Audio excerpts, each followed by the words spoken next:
Back students. So previous క్లాస్లో మనం constructors గురించి, కన్స్ట్రక్టర్ అంటే ఏంటి అండ్ పారామీటరైజ్డ్ కన్స్ట్రక్టర్ అంటే ఏంటి అనేది మనం విత్ ఎగ్జాంపుల్ చూసాము. సో ఈరోజు మనం చూడబోయే topic copy constructor and copy కన్స్ట్రక్టర్లో ఉన్న టైప్స్ ఆఫ్ కాపీ కన్స్ట్రక్టర్స్ మనం ఈరోజు డిస్కస్ చేద్దాం. సో కాపీ కన్స్ట్రక్టర్ అనగానే మీకు నేమ్లోనే ఉంది, కన్స్ట్రక్టర్స్లో మనకి కాపీ జరుగుతుంది. So that is the copy constructor. అయితే ఇన్ డెప్త్ మనకి కాపీ కన్స్ట్రక్టర్లో అసలు ఎలా కాపీ చేయాలి అండ్ కన్స్ట్రక్టర్ అనగానే మనకి ఎప్పుడైతే ఆబ్జెక్ట్ క్రియేట్ అవుతుందో అప్పుడు కన్స్ట్రక్టర్ ఆటోమేటిక్గా రేజ్ అవుతుంది. మరి అలాంటి సిచ్యువేషన్లో మనం కాపీ కన్స్ట్రక్టర్ ఎలా పర్ఫెక్ట్గా ఎలా జరుగుతుంది కాపీ కన్స్ట్రక్టింగ్ అనేది మనం ఈరోజు చూద్దాం. So first of all, what is constructor means?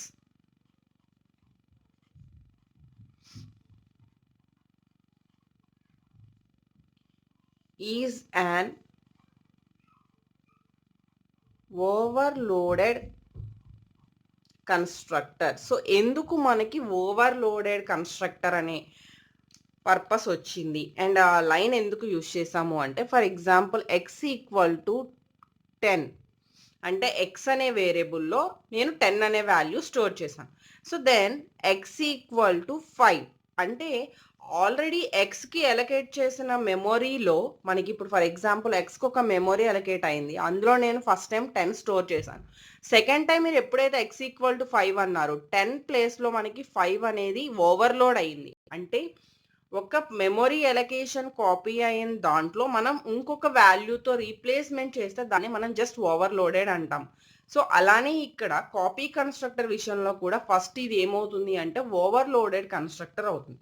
So అది ఎలా అనేది ఇప్పుడు చూద్దాము.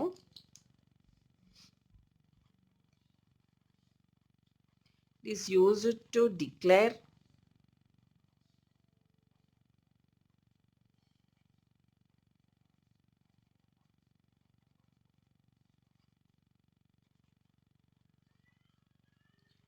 వన్ ఆబ్జెక్ట్తో ఎనదర్ ఆబ్జెక్ట్ని మనం ఏం చేస్తాము అంటే రీప్లేస్ చేస్తాం. సో ఇక్కడ నెక్స్ట్ కాపీ కన్స్ట్రక్టర్కి వచ్చేసరికి మనకి 2 టైప్స్ మెయిన్గా మనం యూజ్ చేస్తాం. So copy constructor is divided into 2 types. The first one వచ్చేసరికి default copy constructor and second one వచ్చేసరికి user defined copy constructor. Okay, so first one default constructor and the second one user defined constructor. Default constructor అంటే ఏంటంటే, ఒకవేళ ఎక్కడా కూడా copy constructor చేయడానికి no copy constructor అనేది మనం కనుక యూజర్ డిఫైన్ చేస్తే దెన్ కంపైలర్ ఆటోమేటిక్గా ఒక కన్స్ట్రక్టర్ని సప్లై చేస్తుంది. అంటే అక్కడ కాపీ కన్స్ట్రక్టర్ తీసుకోవడానికి రెడీగా ఉంది, బట్ యూజర్ అనేవాడు మనకు అక్కడ సప్లై చేయలేదు, కాపీ ఏదైతే ఉందో అది సప్లై చేయలేదు. దెన్ ఇక్కడ కంపైలర్ ఆటోమేటిక్గా సప్లై చేస్తుంది. యూజర్ డిఫైన్ కన్స్ట్రక్టర్కి వచ్చేసరికి కంపల్సరీ ప్రోగ్రామరే డిఫైన్ చేయాలి అండ్ ప్రోగ్రామరే మనకి కాపీ కన్స్ట్రక్టర్ని పాస్ చేయాల్సి ఉంటుంది. So that is the user define constructor. So next, what is default constructor?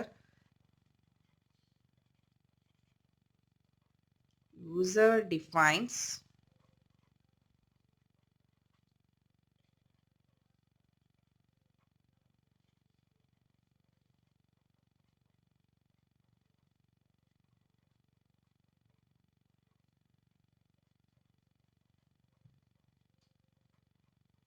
its constructor. Okay, next user defined constructor వచ్చేసరికి the programmer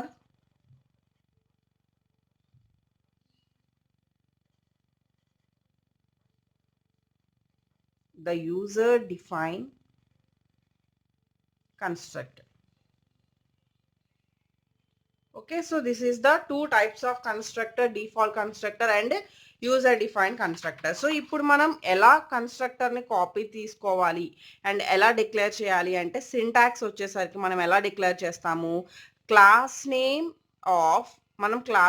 of constructor declare చేసేటప్పుడు మనం ఇచ్చేది same class name. కాబట్టి class name of const class name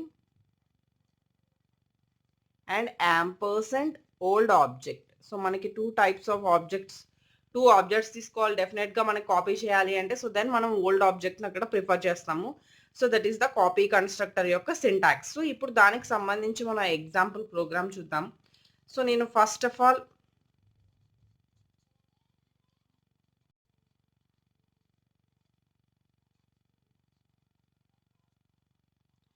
iostream.h. Next ఒక class తీసుకుంటున్నాను. ఆ class name sample అని చెప్పి తీసుకుంటున్నాను. Then opening brace. పబ్లిక్ అనే యాక్సెస్ స్పెసిఫైయర్స్లో నేను ఇక్కడ కొన్ని మెంబర్స్ని డిక్లేర్ చేస్తున్నాను. అవి ఏంటంటే first of all x is 1 member. Next ఒక కన్స్ట్రక్టర్ తీసుకుందాం. ఆ constructor same as class name కాబట్టి శాంపుల్ ఆఫ్. దీన్ని పారామీటరైజ్డ్ కన్స్ట్రక్టర్గా తీసుకున్నాను. మనం తీసుకున్న వేరియబుల్లో నేను ఆ వాల్యూని స్టోర్ చేస్తున్నాను. So that is X equal to A. ఇప్పుడు ఇంకొక కన్స్ట్రక్టర్ తీసుకుంటున్నాను. సో సేమ్ ఒకే క్లాస్లో పారామీటరైజ్డ్ కన్స్ట్రక్టర్తో పాటు కాపీ కన్స్ట్రక్టర్ కూడా తీసుకుంటున్నాను. కాపీ కన్స్ట్రక్టర్కి ఇక్కడ చూడండి సింటాక్స్ క్లాస్ నేమ్ ఇచ్చాను. నెక్స్ట్ క్లాస్ నేమ్ ఇవ్వాలి కదా, ఏ క్లాస్ నేమ్ నుంచి కాపీ అవుతున్నారో. ఇక్కడ ఫస్ట్ నోట్ చేసుకోవాల్సిన పాయింట్ ఏంటంటే మనం ఎప్పుడైతే ఆబ్జెక్ట్స్ని కాపీ చేస్తున్నామో, కాపీ కన్స్ట్రక్టర్ చేస్తున్నామో, రెండు ఆబ్జెక్ట్స్ కూడా ఒకే క్లాస్ టైప్ అయితేనే అది మనకి అక్కడ వర్క్ అవుతుంది. అదర్ దాన్ మనకి వర్క్ అవ్వదు. So then sample of sample.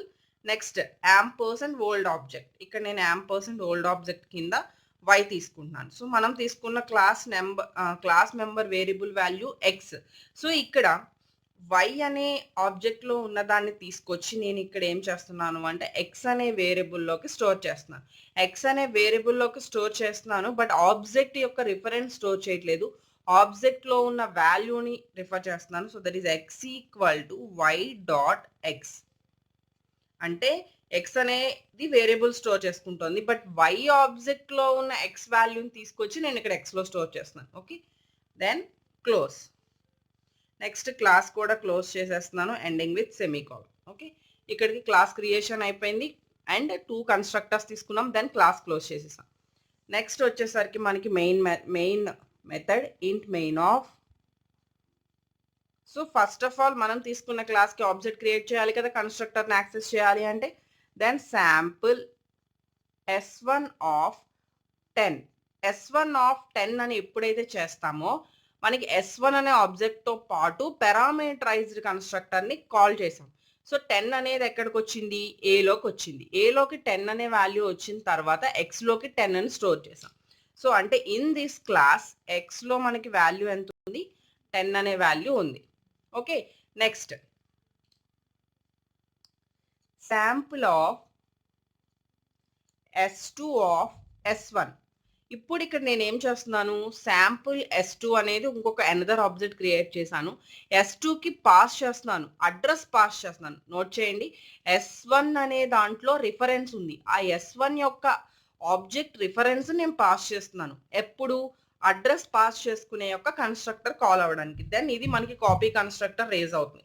ఇక్కడ యాంపర్సెంట్ y అని ఇచ్చాం అంటే it stores the address of another object. Okay, y అనేది ఆబ్జెక్ట్ కింద తీసుకుంటే ఈ y లో ఏం స్టోర్ అవుతుంది అంటే s1 యొక్క రిఫరెన్స్ వచ్చి స్టోర్ అవుతుంది. దెన్ s1 రిఫరెన్స్ లో y dot X it is nothing but s1 dot X. s1 dot X లో మనకి ఎంత స్టోర్ అయింది, 10 స్టోర్ అయింది. అంటే ఎక్స్ లోకి ఆటోమేటిక్గా మళ్ళీ అగైన్ ఏం స్టోర్ అవుతుంది, అగైన్ వచ్చి 10 స్టోర్ అవుతుంది. So then cout s2 dot x then return 0. Okay, so ఇది మనకి total 2 constructors with copy constructor చూపించాను. అయితే మనకి కాపీ కన్స్ట్రక్టర్లోనే 2 టైప్స్ ఆఫ్ కన్స్ట్రక్టర్స్ ఉన్నాయి. ఆ 2 టైప్స్ ఆఫ్ కన్స్ట్రక్టర్స్ ఏంటి అంటే మనకి ఒక్కొక్క కన్స్ట్రక్టర్ ఒక్కొక్కలా కాకుండా ఇక్కడ 2 పర్పసెస్లో మనం చేస్తూ ఉంటాం. Same memory location and different memory location. Same memory location is nothing but shallow copy and a different memory location nothing but deep copy. Okay, so అది మనం నెక్స్ట్ క్లాస్లో చూద్దాం క్లియర్ కట్గా. సో ఇప్పటి వరకు మనం చూసిందంతా కూడా just copy constructor and with example. Next class వచ్చేసరికి what is shallow copy and what is deep copy.